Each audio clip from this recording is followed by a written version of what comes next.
Jai Shri Gurudev. I am Dr. Pooja, Assistant Professor in Department of Radio Diagnosis. Mammography is a specialized low-dose X-ray imaging technique of breast. ಇದರಲ್ಲಿ ನಾವು ಅತ್ಯಂತ ಕಡಿಮೆ x ray ಡೋಸನ್ನು ಬಳಸಿಕೊಂಡು ಸ್ತನದ ಪರೀಕ್ಷೆ ಮಾಡುತ್ತೇವೆ.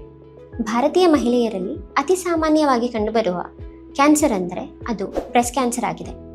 ಸುಮಾರು ಪ್ರತಿ 22 ಮಹಿಳೆಯರಲ್ಲಿ ಒಬ್ಬ ಮಹಿಳೆಗೆ ಬ್ರೆಸ್ಟ್ ಕ್ಯಾನ್ಸರ್ ಉಂಟಾಗುವ ಅಪಾಯವಿದೆ. ಇದಲ್ಲದೆ 50%ಕ್ಕೂ ಹೆಚ್ಚು ಪ್ರಕರಣಗಳು ತಡವಾದ ಹಂತದಲ್ಲಿ ಮಾತ್ರ ಪತ್ತೆಯಾಗುತ್ತಿವೆ. ಮ್ಯಾಮೋಗ್ರಫಿಯ ಸಹಾಯದಿಂದ ನಾವು ಆರಂಭಿಕ ಹಂತದಲ್ಲಿ ಬ್ರೆಸ್ಟ್ ಕ್ಯಾನ್ಸರನ್ನು ಪತ್ತೆ ಹಚ್ಚಬಹುದು. ಮ್ಯಾಮೋಗ್ರಫಿಯ ಬಗ್ಗೆ ಸಮಾಜದಲ್ಲಿ ಕೆಲವು ತಪ್ಪು ಕಲ್ಪನೆಗಳಿವೆ. ಕೆಲವರು ಇದರಿಂದ ತುಂಬ ನೋವಾಗುತ್ತದೆ ಅಥವಾ ಕ್ಷಕಿರಣ ಹಾನಿಕಾರಕ ಅಥವಾ ಲಕ್ಷಣವೇ ಇಲ್ಲದಿದ್ದರೆ ಮ್ಯಾಮೋಗ್ರಫಿ ಪರೀಕ್ಷೆಯ ಅಗತ್ಯವಿಲ್ಲ ಎಂದು ತಿಳಿದಿದ್ದಾರೆ. ಆದರೆ ಮ್ಯಾಮೋಗ್ರಫಿ ಒಂದು ಸುರಕ್ಷಿತವಾದ ಮತ್ತು ಆರಂಭಿಕ ಹಂತದಲ್ಲಿ ಬ್ರೆಸ್ಟ್ ಕ್ಯಾನ್ಸರನ್ನು ಪತ್ತೆ ಹಚ್ಚಲು ಸಹಾಯ ಮಾಡುವ ಮಹತ್ವಪೂರ್ಣ ಪರೀಕ್ಷೆಯಾಗಿದೆ.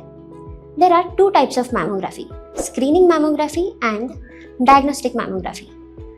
40 ವರ್ಷ ಮೇಲ್ಪಟ್ಟ ಮಹಿಳೆಯರು ಸ್ತನ ಸಂಬಂಧಿತ ಯಾವುದೇ ಸಮಸ್ಯೆಗಳು ಇಲ್ಲದಿದ್ದರೂ ಸಹ ಅಥವಾ ಕುಟುಂಬದಲ್ಲಿ ಬ್ರೆಸ್ಟ್ ಕ್ಯಾನ್ಸರ್ನ ಇತಿಹಾಸವಿದ್ದಲ್ಲಿ ಸ್ಕ್ರೀನಿಂಗ್ ಮ್ಯಾಮೋಗ್ರಫಿಗೆ ಒಳಗಾಗುವುದು ಅತ್ಯಂತ ಕ್ಷೇಮಕರವಾಗಿರುತ್ತದೆ.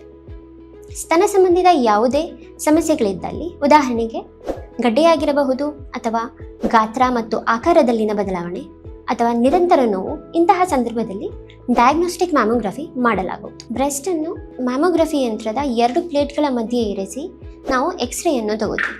ಪ್ರತಿ ಬ್ರೆಸ್ಟ್ಗೆ ನಾವು 2 ಇಮೇಜನ್ನು ತಗೋತೀವಿ. Don't wait for the symptoms, don't ignore signs. ಸ್ವಾಮೀಜಿಯವರ ಸಹಾಯದಿಂದ ನಮ್ಮ ಆಸ್ಪತ್ರೆಯಲ್ಲಿ ಮ್ಯಾಮೋಗ್ರಫಿಯ ಸೌಲಭ್ಯ ಈಗ ಲಭ್ಯವಿದೆ.